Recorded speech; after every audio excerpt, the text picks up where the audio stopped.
বরিশালের লঞ্চ যেন বীর দর্পে এগিয়ে গেল সাগর পাড়ে। চিটাগংকে তাদের এই ঘরের মাঠে 6 উইকেটে হারিয়েছে ফরচুনের ছেলেরা। এদিন আগে ব্যাট করতে নেমে নির্ধারিত ওভারে 8 উইকেটে 121 রানের মামুলি পুঁজি পায় চিটাগং। নিজেদের মেলে ধরতে পারেননি উসমান খান কিংবা পারভেজ হোসেন ইমনরা। চ্যাম্পিয়ন্স ট্রফিতে জায়গা পাওয়া ইমন বিপিএলে এখনও 7 ম্যাচ খেলে 125.60 স্ট্রাইক রেটে রান করেছে কেবল 103।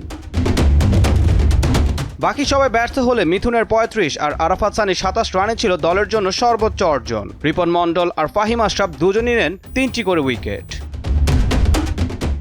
112 রানে স্বল্প লক্ষ্যে তাড়া করতে নেমে বেশ বিপাকেই পড়তে হয় বরিশালকে। 16 রানের মধ্যে তামিম আর হৃদয়কে হারায় তারা। থিতু হতে পারেননি মুশফিক মাহমুদুল্লাহ। চলতি বিপিএলে এখনও নামের প্রতি সুবিচার করতে পারেননি মুশফিক। 7 ম্যাচের মধ্যে 4 ম্যাচ খেলে মিস্টার ডিপেন্ডেবলের রান কেবল 73। শেষ দিকে ডেভিড মালানের 56 রানের অপরাজিত ইনিংসে ভর করে জয় নিশ্চিত করে বরিশাল।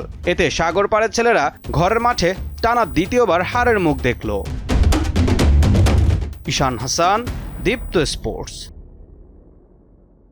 আগামী গড়ার সময় এখনই। আমরা আছি আপনাদের পাশে। Smart laptop, shaping the future.